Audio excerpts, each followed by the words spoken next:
Canada is quietly turning a growing trade fight into an advantage, while the United States is paying the price. Building materials are becoming harder to get, home costs keep rising, and the dream of owning a house is slipping away for more families. The real reason behind this shift is far bigger than most people realize, and the outcome could change both countries. In the first quarter of 2026, Canadian softwood lumber imports into the United States crashed 24% year over year, falling to 6.2 million cubic meters. In that same quarter, US framing lumber prices surged 30% off their December lows. Those two numbers moved in opposite directions for the same reason, and the housing shortage sitting underneath them is now estimated at 4.5 million homes nationwide. The math connecting a tariff schedule in Washington to a housing crisis affecting millions of American families is direct, documented, and getting worse. Canada supplies roughly 25% of total annual US softwood lumber demand and accounted for 84% of all US softwood lumber imports in the first quarter of 2026. The Conversation's analysis of US sawmill capacity found that American mills are operating at approximately 64% of total capacity, meaning domestic production cannot simply scale upward to fill the gap left by reduced Canadian shipments without years of capital investment in new milling infrastructure, equipment, and workforce that does not currently exist at the scale required. The standard American single-family home requires 15,000 board feet of framing lumber, plus 2,200 square feet of softwood plywood and 6,800 square feet of oriented strand board. Every one of those components depends on a supply chain in which Canada is the dominant external source.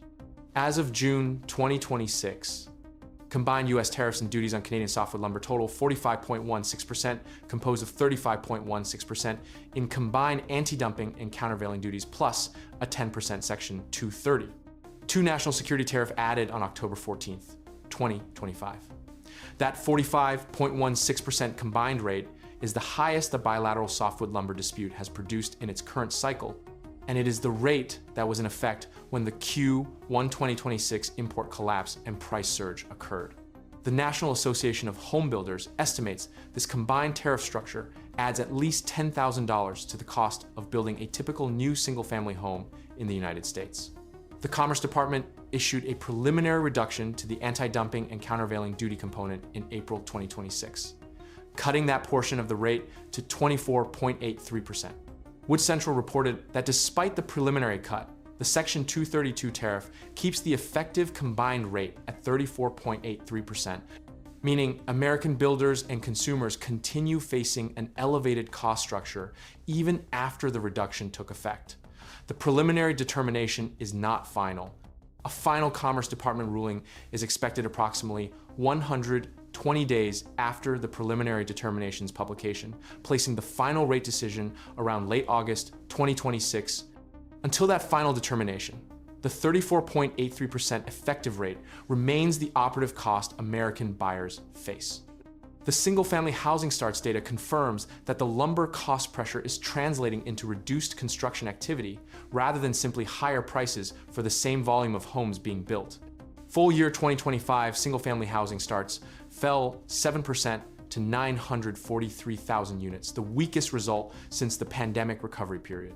A 7% decline in single-family starts during a period when the country is already estimated to be 4.5 million homes short of demand describes a market moving in the wrong direction relative to the scale of underlying shortage. Zilla's housing shortage estimate of 4.5 million homes reflects the accumulated gap between household formation rates and new housing supply across multiple years of underbuilding, a gap that elevated lumber costs are actively widening rather than closing. The Buddy Hughes-led National Association of Home Builders has formally engaged directly with the Office of the U.S. Trade Representative on the lumber tariff issue, appealing to USTR Jamieson Greer to address the construction cost impact the tariffs are producing. That engagement reflects the specific institutional position the American homebuilding industry has taken throughout the tariff escalation.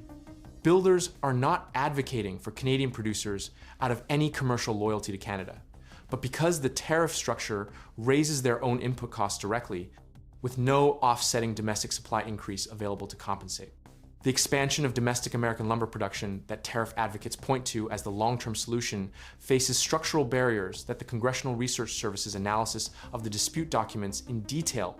Building a new sawmill in the United States requires multi-year capital investment. Environmental permitting processes that can take years to complete depending on jurisdiction and workforce development in a specialized industrial trade that has been contracting rather than expanding for decades. Mills in regions like Carlsbad, New Mexico, have faced documented quality challenges with the timber available to them locally. The structural reality is that American lumber production cannot scale to replace Canadian import volumes within the time frame the current housing shortage requires resolution. Canada's policy response to the tariff escalation has accelerated rather than reduced the long-term divergence between American demand and Canadian supply availability. Prime Minister Carney's $2.35 billion forestry support package, covering loan guarantees, market diversification grants, and worker retraining, is specifically designed to help Canadian producers redirect a portion of their export capacity away from the United States toward Europe and Asia, where rising demand for sustainable construction materials and lower exposure to American tariff volatility make alternative markets increasingly attractive. The Buy Canadian procurement policy, introduced in December 2025, further directs Canadian government infrastructure spending toward domestic lumber consumption rather than export, reducing the volume available for any market, regardless of tariff conditions. That diversification has measurable consequences for American supply availability, independent of the tariff rate itself. Every cubic meter of Canadian lumber redirected to a European or Asian buyer under a long-term contract is a cubic meter permanently removed from the pool of supply available to American buyers, regardless of whether the tariff that originally motivated the diversification is later reduced or eliminated. Trade flows that shift under sustained pressure do not automatically reverse when the pressure eases, relationships form, shipping infrastructure develops, and long-term contracts lock in volumes for years at a time. The Globe and Mail's analysis of the import tax structure and its effect on American construction costs found that the cumulative impact of the anti-dumping, countervailing, and Section 232 duties compounds across every stage of the supply chain, from Canadian mill to American job site. Each tariff layer adding cost that is passed through rather than absorbed, because Canadian producers operating at reduced margins under sustained American tariff pressure have limited capacity to discount prices further to offset the duties American buyers face. The 4.5 million home shortage Zillow has documented is not a single-year phenomenon that elevated lumber costs alone created. It reflects years of underbuilding relative to household formation, compounded now by a tariff structure adding measurable costs to every new home built with Canadian-sourced softwood lumber, which remains. Even after the Q1 2026 import decline, the dominant external source supplying approximately a quarter of total American softwood lumber demand, the final Commerce Department determination expected in late August 2026 will set the rate American builders face for the remainder of the year. Until then, the 34.83% effective combined tariff rate, the 64% domestic mill utilization rate, and the 4.5 million home shortage are all operating simultaneously in the same market, moving in directions that compound rather than offset one another.